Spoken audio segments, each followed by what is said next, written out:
मैं डॉक्टर संजीव भानावत, सेवानिवृत्त अध्यक्ष, जनसंचार केंद्र, राजस्थान विश्वविद्यालय और संपादक, कम्युनिकेशन टुडे क्वार्टरली जर्नल, आप सभी का मेरे इस चैनल में हार्दिक स्वागत, अभिनंदन करता हूं। एक संकल्प लिया है, मीडिया संबंधी मुद्दों के बारे में जागरूक करने के लिए एक जर्नल का प्रकाशन किया जाए और यूट्यूब चैनल के माध्यम से संवाद के इस सिलसिले को आगे बढ़ाया जाए। आपसे अनुरोध है, आप हमारे इस चैनल को सब्सक्राइब करें और अपने मित्रों के साथ शेयर कर कमेंट्स के माध्यम से हमें उत्साहित करें, मार्गदर्शित करें। आज हम बात करने जा रहे हैं इको चैम्बर्स के बारे में। इको चैम्बर्स को आप हिंदी में प्रतिध्वनि कक्ष भी कह सकते हैं। कई बार आपने ऐसे स्थानों की यात्राएं की होंगी या अपने घर में भी बिल्कुल खाली कमरे में जब आप कोई आवाज करते हैं तो वापस वो आवाज इको करती हुई आपसे टकराती है। गुफाओं में या ऐसी जगह आपने अनुभव किया होगा कि कई तरह की प्रतिध्वनियां फिर टकराती है। शायद इको चैम्बर्स के पीछे भी यही अवधारणा काम कर रही थी, इसीलिए हम इसे इको चैम्बर कहने लगे हैं। इको चैम्बर को समझने का एक सीधा सा इसको हम परिभाषित कर सकते हैं कि एक ऐसा कक्ष या एक ऐसा ऑनलाइन मंच, आभासी ये मंच या हमारे वास्तविक जीवन में ऐसा समूह जहां एक समान विचारधारा को मानने वाले व्यक्तियों का समूह है जो किसी अन्य विरोधी विचारधारा को सुनने के लिए तैयार नहीं है। जब एक ऐसी स्थिति आ जाएगी कि हम दूसरे के विचारों को स्वीकार नहीं करेंगे और अपनी ही मान्यता, अपनी ही विचारधारा, अपनी ही विश्वास, अपनी ही आस्थाओं को सुदृढ़ करने वाले विचारों को, अभिमतों को स्वीकार करने लगेंगे, उन्हीं पर निर्भर रहेंगे, तो हम एक ऐसे इको चैम्बर में फंस जाएंगे जहां हमारा दूसरे विचारों से किसी प्रकार का कोई संवाद नहीं रहेगा। हम एक कूप मंडूकता की स्थिति में आ जाएंगे कि हम अपने ही उस विचारों की दुनिया में खोए हुए हैं। ये इको चैम्बर्स आलोचना को बाधित करते हैं। ये इको चैम्बर्स संवाद के सिलसिले को बाधित करते हैं। इको चैम्बर इस आभासी दुनिया की एक प्रमुख सामाजिक राजनीतिक घटना है जिसमें लोग केवल उन्हीं विचारों, विचारधाराओं और सूचनाओं को स्वीकार करते हैं जो उनकी मान्यताओं के अनुरूप होती हैं, जो उनके विचारों के अनुरूप होती है। इस प्रक्रिया में व्यक्ति उन्हीं स्रोतों से जानकारी प्राप्त करता है जो पहले से स्थापित उनकी मान्यताओं या पूर्वाग्रहों को पुष्ट करता है। यह एक प्रकार, जैसा मैंने कहा, प्रतिध्वनि या गूंज का कमरा है जहां वही वही ध्वनियां बार बार गूंजती हैं और फिर टकरा करके आपके कानों में आती है। किसी प्रकार की नई आवाज को हम प्रवेश देने के लिए तैयार नहीं है। यही इको चैम्बर की मुख्य अवधारणा है। इको चैम्बर का सिद्धांत क्या है? इसकी अवधारणा किस मुद्दे पर आधारित है? हमारी एक स्वाभाविक इच्छा होती है कि हम जिन विचारों को मानते हैं, जो हमारी विचारधारा है, जो उस विचारधारा को मानता है या ऐसे ही समान विचार हमें मिलते हैं तो हम उसकी ओर आकृष्ट हो जाते हैं। जब वह व्यक्ति अपनी ही मान्यताओं, विचारधाराओं के समर्थकों या सहमति रखने वाले व्यक्तियों से मिलता है, उसे अपनी धारणाएं महत्वपूर्ण लगने लगती हैं, विश्वसनीय लगने लगती हैं। उसे अपने विचारों में और अधिक दृढ़ता महसूस होती है और विरोधी या विपरीत विचार को वो किसी भी स्थिति में स्वीकार करने के लिए तैयार नहीं है। ये इको चैम्बर कहीं भी हो सकते हैं, चाहे आभासी मंच पर हो या हमारे जिंदगी के आसपास के परिवेश में हो, वास्तविक रूप में हो। आज हमारे सामने कई तरह के सोशल मीडिया प्लेटफॉर्म्स हैं और इन्हीं सोशल मीडिया के चक्रव्यूह में आकर के हम इन इको चैम्बर्स में कहीं फंस जाते हैं और फिर खेल शुरू होता है फिल्टर बबल्स का। यह फिल्टर बबल्स ये एक तकनीकी विधा है। इको चैम्बर्स आपका एक सामाजिक समुदाय या सामाजिक प्राणियों के साथ संवाद का सिलसिला है, लेकिन फिल्टर बबल एक तकनीकी व्यवस्था है। तकनीक का चमत्कार है कि हम विभिन्न प्रकार के एल्गोरिदम्स के माध्यम से व्यक्ति की प्राथमिकताओं को तय कर लेते हैं, उनके बारे में जानकारी प्राप्त कर लेते हैं। जब आप कोई जानकारी सर्च करते हैं, मान लीजिए मैं मीडिया कोर्सेस के बारे में जानकारी प्राप्त करना चाहता हूं, या मैं देश के किसी विश्वविद्यालय में व्याख्यान देने के लिए जाता हूं और वापस अपने शहर में आकर दूसरे दिन उस शहर के समाचार पत्रों में अपनी खबरें देखने का प्रयास करता हूं, तो मेरे पास कुछ समय में मीडिया कोर्सेस के बारे में जो विभिन्न विश्वविद्यालयों में संचालित हो रहे हैं या जिस शहर के समाचार पत्रों को मैंने देखा है, उन्हीं के बारे में जानकारी मिलनी शुरू हो जाएगी। तो ये फिल्टर बबल्स, आप जिस तरह की जानकारी प्राप्त करते हैं, एल्गोरिदम के आधार पर उसको बार बार उसी तरह की सामग्री देगा।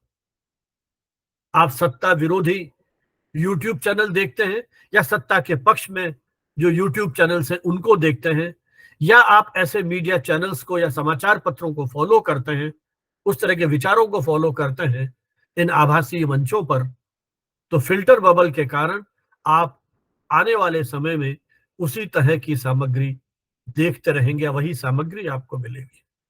इसलिए इन इको चैम्बर्स की सबसे बड़ी चुनौती यही है कि हम एक ही तरह के विचारधारा में केंद्रित होते चले जाते हैं। हम आलोचनात्मक दृष्टि से किसी मुद्दे को, किसी समस्या को देख नहीं पाते हैं। यह इको चैम्बर की व्यवस्था और फिल्टर बबल की तकनीक एक तरह से हमारी आंखों पर पट्टी बांध देती है।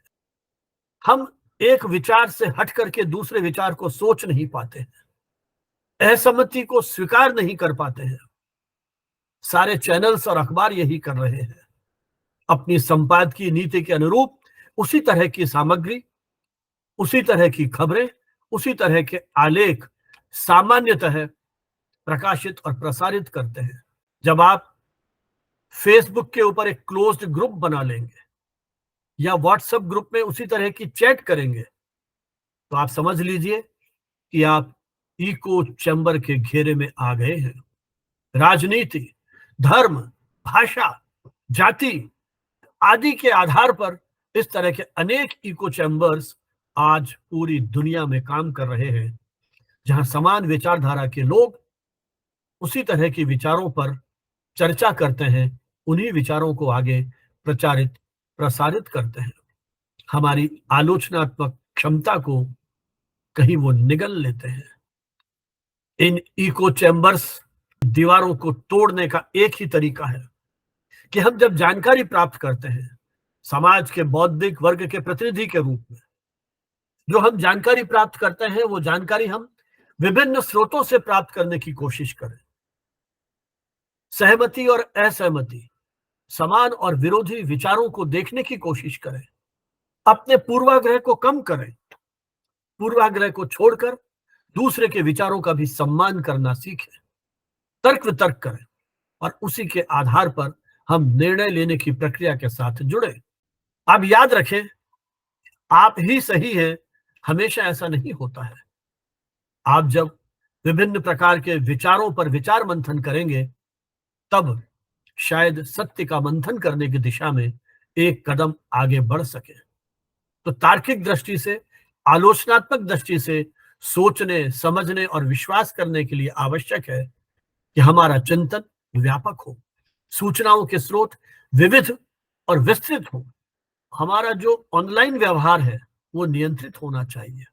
हम विभिन्न प्रकार की वेबसाइट्स का अनुसरण करें, देखें, समझें, बाहर से आने वाले विचारों का साथ दें, उन्हें एकदम अस्वीकार न कर दें। ये ध्वनियां एक खोखले कमरे में गूंजती है और ऐसी ध्वनियां हमें विचारों की दृष्टि से कहीं खोखला न कर दे, हमें यह ध्यान रखना होगा।